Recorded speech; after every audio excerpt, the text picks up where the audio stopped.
ജോയ്സ് മേർ മിനിസ്ട്രീസിന്റെ സുഹൃത്തുക്കളും പാർട്ട്നേഴ്സുമാണ് ഈ പ്രോഗ്രാമിന്റെ ചിലവുകൾ വഹിക്കുന്നത്.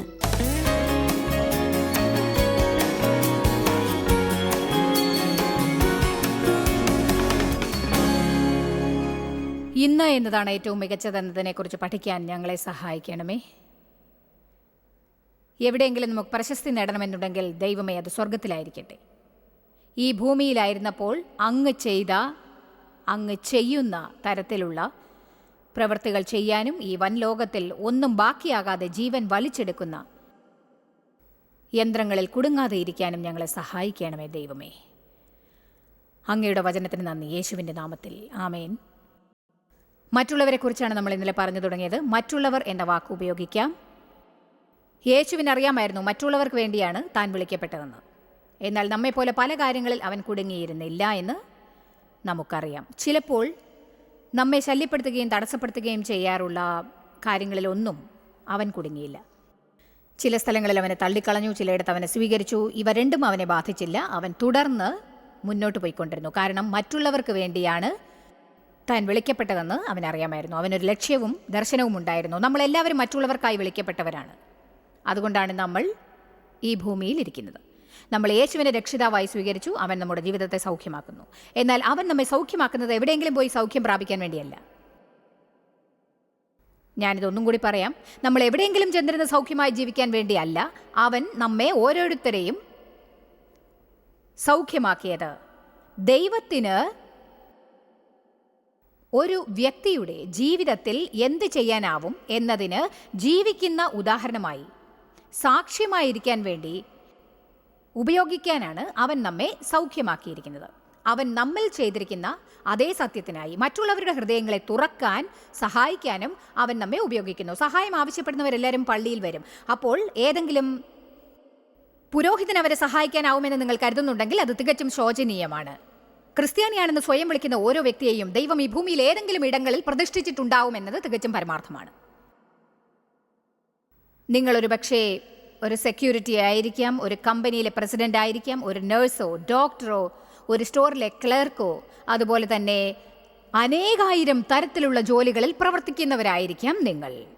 ദേവും ഞാനും എപ്പോഴും അത്ഭുതപ്പെടും. ചിലപ്പോൾ ഞങ്ങൾ യാത്ര ചെയ്യുമ്പോൾ 50 നില ഉയരമുള്ള കൂറ്റൻ കെട്ടിടങ്ങളിലെ ജനാല തുടയ്ക്കുന്നവരെ കാണുമ്പോൾ ചിന്തിക്കും, ഈ ജോലി ചെയ്യാൻ ആരെങ്കിലും ഇഷ്ടപ്പെടുമോ? ദൈവമേ, എന്തൊരു കഷ്ടമാണിത്. എന്നാൽ ദൈവം ഓരോരുത്തർക്കും വിവിധ തരം കഴിവുകൾ നൽകുന്നു. അവൻ നമുക്ക് ഓരോന്നും ചെയ്യുവാനുള്ള വിവിധ കഴിവുകൾ നൽകുന്നു. അവിടെ അവൻ നമ്മെ വെച്ചിരിക്കുന്നത് ഒരു ഉദ്ദേശത്തോടെയാണ്.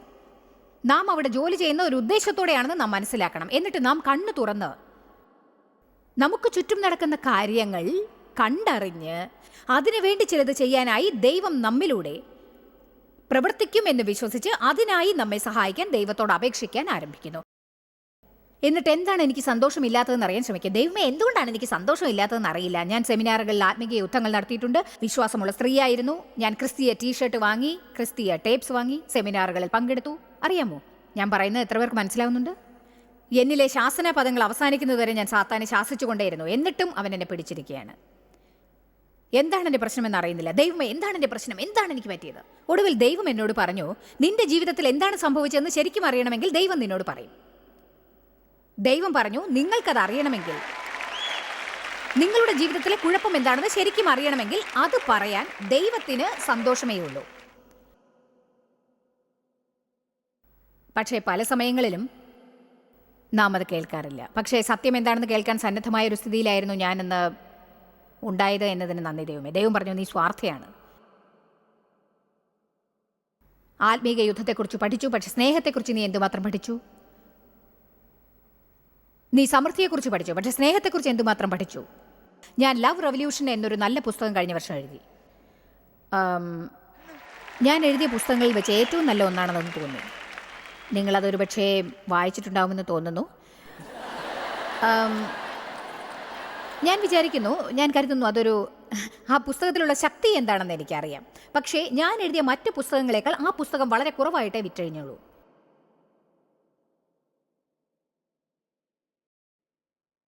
അത് വളരെ ശോചനീയമാണ്. പക്ഷേ നമ്മുടെ തെറ്റെന്താണെന്ന് അത് കാണിക്കുന്നു.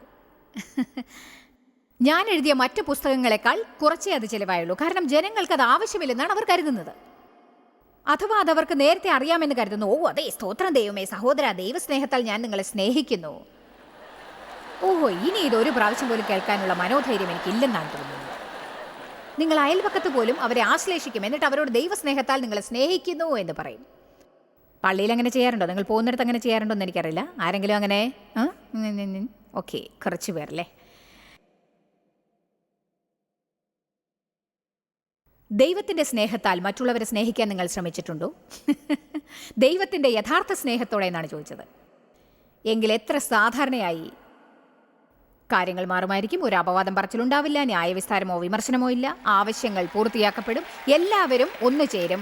നമ്മുടെ സംഘങ്ങളിലും ചെറിയ കൂട്ടങ്ങളിലും തെറ്റായ മനോഭാവങ്ങൾ ഉണ്ടായിരിക്കുകയില്ല.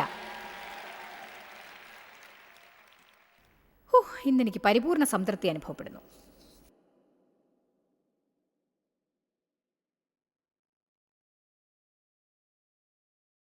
യോഹന്നാൻ 13:1.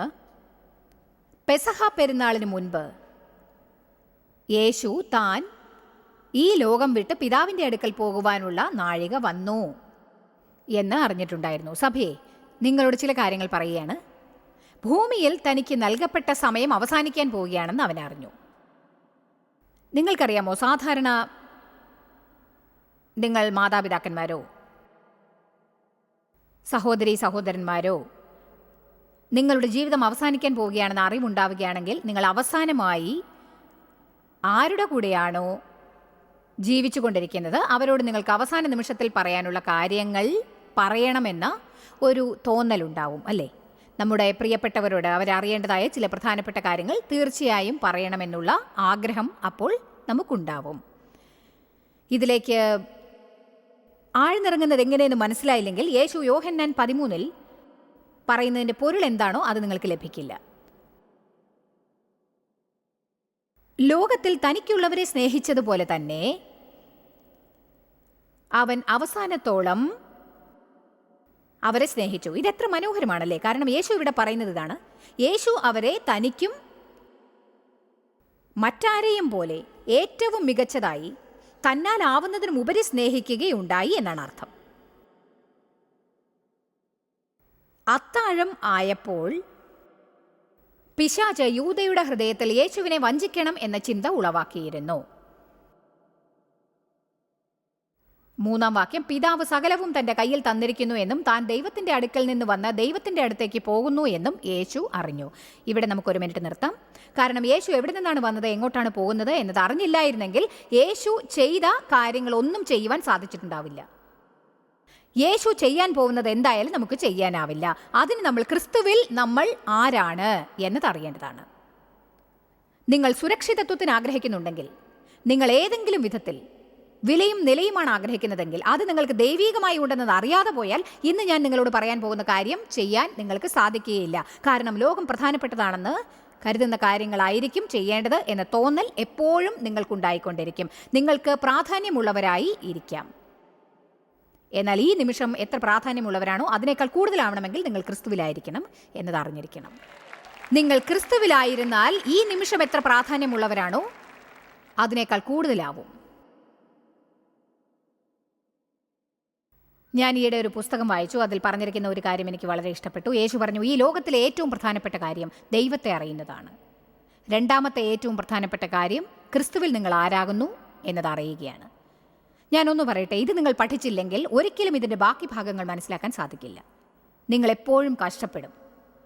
കാരണം നമ്മൾ ദൈവത്തിൽ നിന്ന് വന്നവരാണെന്നും നാം ഇവിടെ ഉള്ളത് ഒരു ഉദ്ദേശത്തോടെയാണെന്നും യേശുവിലൂടെ നമ്മൾ ദൈവത്തിലേക്ക് തിരിച്ചു പോകുമെന്നും എല്ലാം അവൻ്റെ കരങ്ങളിലാണ് ഉള്ളതെന്നും അറിഞ്ഞില്ലെങ്കിൽ ദൈവം നമ്മെ ഇങ്ങോട്ട് അയച്ചത് നിറവേറ്റാൻ നമുക്ക് സാധിക്കുകയില്ല. ഇതുവരെ ഉള്ളത് നിങ്ങൾക്ക് മനസ്സിലായോ? ദൈവം നിങ്ങളെ സ്നേഹിക്കുന്നുണ്ടെന്ന് അറിയില്ലെങ്കിൽ, ക്രിസ്തുവിൽ നിങ്ങൾ ആരാണെന്നത് അറിയില്ലെങ്കിൽ, പരിശുദ്ധമായ നല്ല ഒരു വലിയ അവധിയെടുത്ത് ഇത് മനസ്സിലാക്കിയാൽ നന്നായിരിക്കും. കാരണം അതാണ് നാം ആദ്യം മനസ്സിലാക്കേണ്ടത്. അവൻ അത്താഴത്തിൽ നിന്ന് എഴുന്നേറ്റ് വസ്ത്രം അഴിച്ചു വെച്ച് ഒരു വേലക്കാരൻ്റെ തുവർത്തെടുത്ത് അത് തൻ്റെ അരയിൽ ചുറ്റിക്കെട്ടി. അതെങ്ങനെയായിരുന്നു എന്ന് എനിക്കറിയില്ല. ഏതായാലും ഇത്രയും ഭംഗിയുള്ള ഒരു ടവലായിരിക്കില്ല. നമുക്കിവിടെ ഒന്ന് ശ്രമിച്ചു നോക്കാം.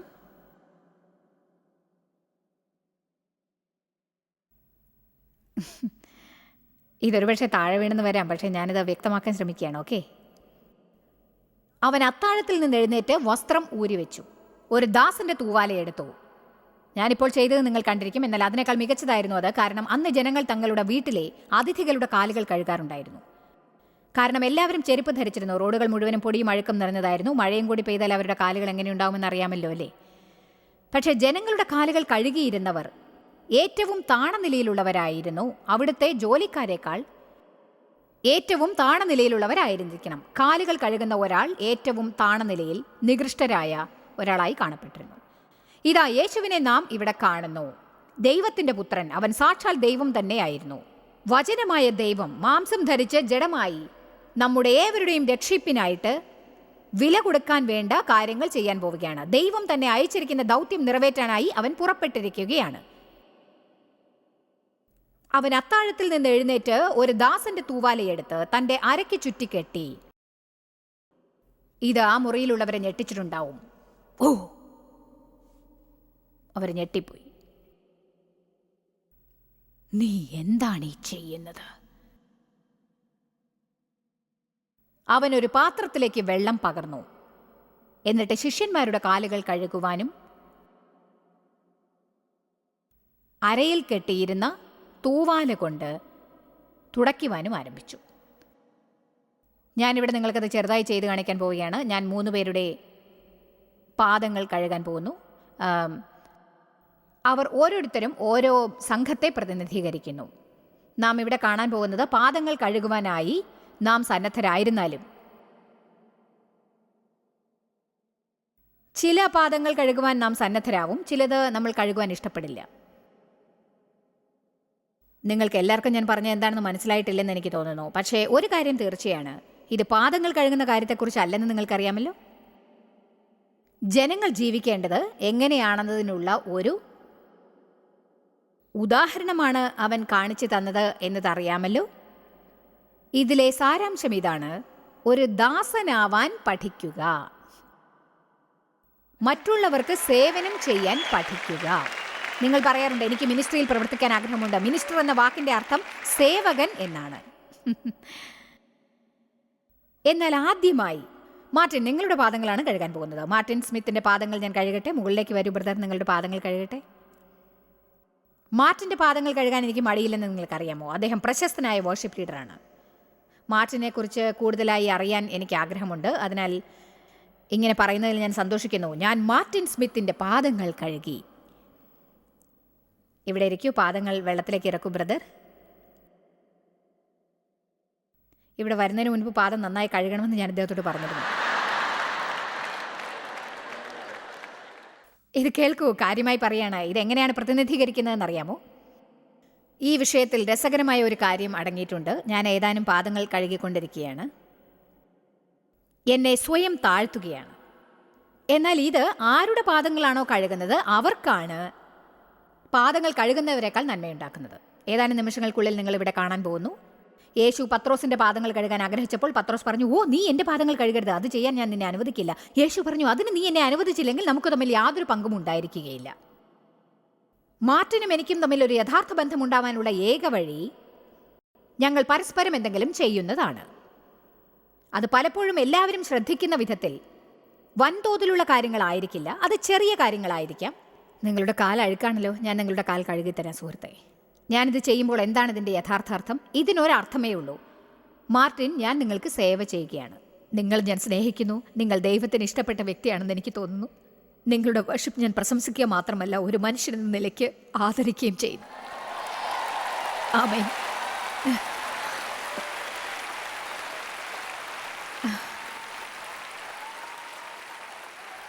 ശരി, ഞാൻ ഇദ്ദേഹത്തിൻ്റെ കാലുകളൊന്ന് തുടച്ചു കൊടുക്കട്ടെ.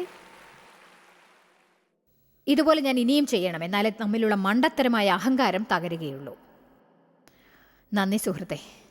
ഇനി മാർട്ടിൻ്റെ പാദങ്ങൾ കഴുകുന്നത് എനിക്ക് കഠിനമായിരുന്നില്ലെന്നറിയാമോ? കാരണം ഞാൻ പറഞ്ഞതുപോലെ ഇദ്ദേഹത്തെ എനിക്ക് നന്നായിട്ട് അറിയാം. ഇദ്ദേഹം നല്ലൊരു വ്യക്തിയാണ്.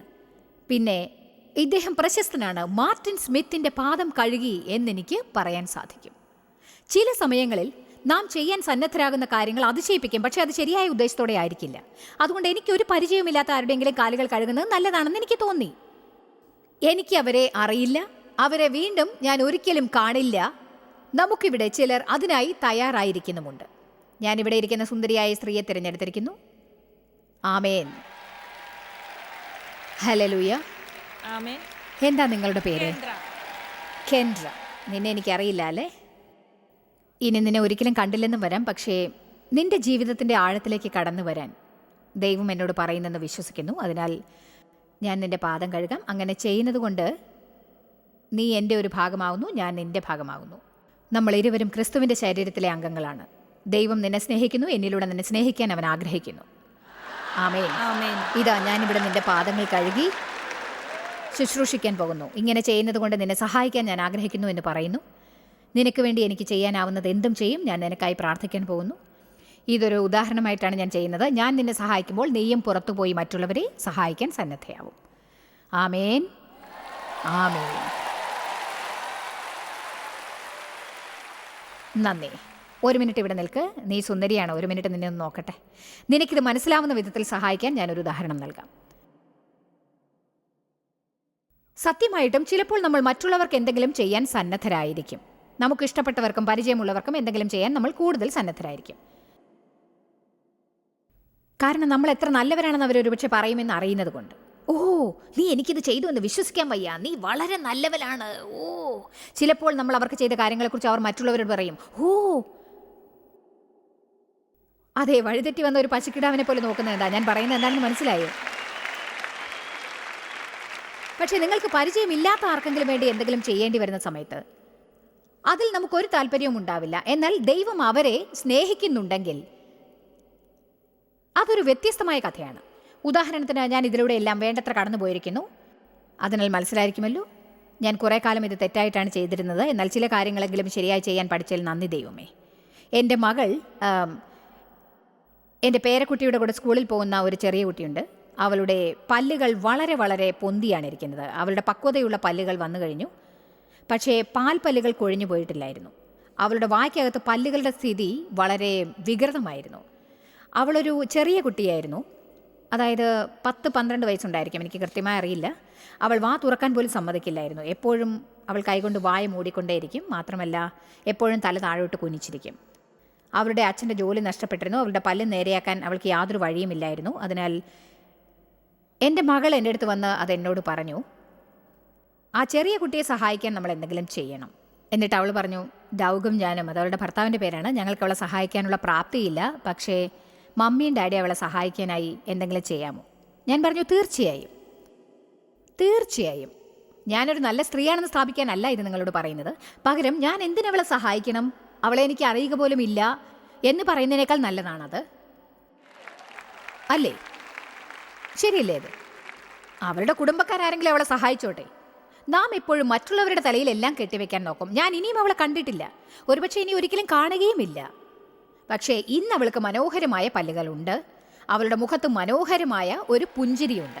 അതാണ് പാദങ്ങൾ കഴുകുക എന്നതിനർത്ഥം. അതാണ് ഒരു ആവശ്യക്കാരൻ്റെ ആവശ്യം കണ്ടറിഞ്ഞ് ചെയ്തു കൊടുക്കുക എന്നതിനർത്ഥം. നന്ദി സ്വീറ്റ് ഹാർട്ട്.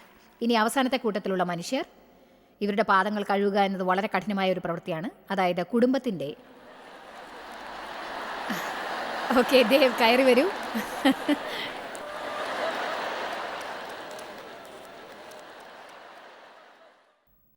ഞാനൊരു കാര്യം പറയട്ടെ, അത് പറഞ്ഞാൽ നിങ്ങൾക്ക് മനസ്സിലാവും. ഞാൻ ഈ ഷൂസ് അഴിച്ചു വെച്ച് നിങ്ങളോട് ചോദിച്ചാൽ എൻ്റെ പാദം കഴുകാൻ ആരെങ്കിലും വരുമെങ്കിൽ കയറി വരൂ. അതാ ഞാൻ നിങ്ങളെ കാണുന്നുണ്ട്. ഇനി നിങ്ങളുടെ ഭർത്താവ്, ഹണി എൻ്റെ കാലുകൾ കഴുകി തരാമോ എന്ന് ചോദിച്ചാൽ എന്താണ് ഉണ്ടാവുക? നിങ്ങൾക്ക് ഭ്രാന്താണോ? ആ നാറുന്ന പാദങ്ങൾ നിങ്ങൾ തന്നെ കഴുകിക്കും. നിങ്ങൾ എന്ത് കരുതി ഞാൻ ഈ വീട്ടിലെ അടിമയാണെന്നോ? എന്നെ കൊണ്ട് കഴുകിത്തരാൻ പറ്റില്ല. സഭയെ, ഇത് നിങ്ങൾക്ക് മനസ്സിലായി കാണും. ഇത് തമാശയാണെന്ന് എനിക്കറിയാം, പക്ഷേ ഇതിലൊരു സന്ദേശവുമുണ്ട്. ഒരു പള്ളിയിലെ മിനിസ്ട്രിയിൽ എല്ലാവരും സ്വന്തം വീടുകളിൽ പൂട്ടിയ കതകുകൾക്ക് പുറകിൽ ചെയ്യാത്തതെല്ലാം ചെയ്തു കൊടുക്കാൻ സന്നദ്ധരായിരിക്കും. ഞാൻ വെള്ളം തട്ടിയിട്ടാൽ ഉടൻ 10 പേർ ഓടി വന്ന് അത് തുടയ്ക്കും. എന്താണ് സംഭവിക്കാൻ പോകുന്നതെന്ന് അറിയുന്നതിന് മുൻപ് ഞാൻ 10 ഗ്ലാസ് വെള്ളം കുടിച്ചു കഴിഞ്ഞിട്ടുണ്ടാവും. പക്ഷെ വീട്ടിൽ ആരെങ്കിലും വെള്ളം തട്ടി താഴെയിട്ടാൽ എൻ്റെ വീട്ടിൽ അങ്ങനെയൊക്കെ പറ്റാറുണ്ട്.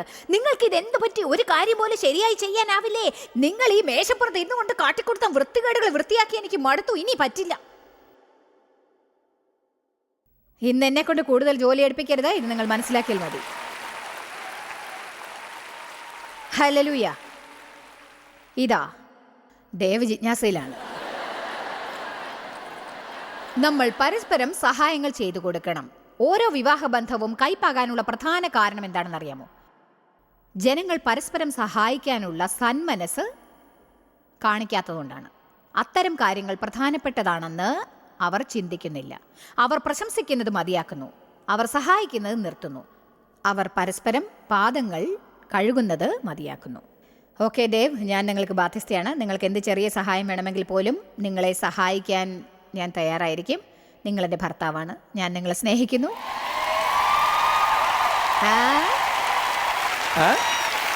അല്ലേ? അതെ. ഒരു കാര്യം, എന്നെ കെട്ടിപ്പിടിക്കാമോ? എന്താ, ഞാനൊരല്പം സഹായിച്ചു കൊടുക്കട്ടെ? എന്തു പറയുന്നു? അല്ലേ? ശരി, ഞാൻ തുടച്ചു തരാം. ഇങ്ങനെയാണ് വീടുകൾ നടക്കുക. നമ്മൾ ഒരു സ്ഥലം കൊടുത്താൽ ഇവർ ഒരു മൈൽ എടുക്കും. ടി വിയിൽ കാണാൻ ഗംഭീരമായിരിക്കും അല്ലേ? എനിക്കറിയാം. തുടച്ചു കഴിഞ്ഞ് എഴുന്നേറ്റ് പോയിക്കോ, വെള്ളമൊന്നുമില്ല. ശരി, ഇതാ തന്നെത്താൻ തുടച്ചോ.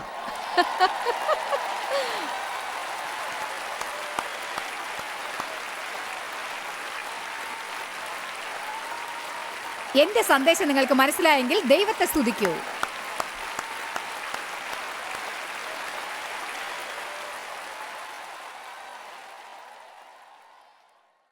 നിങ്ങൾക്കറിയാമോ, ഞാൻ പറയുന്നത് കാര്യമായിട്ട് തന്നെയാണ്. പല വിവാഹബന്ധങ്ങളും ഇന്ന് തകരാറിലാവാൻ കാരണം ഇതുപോലുള്ള ചിന്തകൾ കൊണ്ട് വിവാഹിതരാവുന്നതുകൊണ്ടാണ്.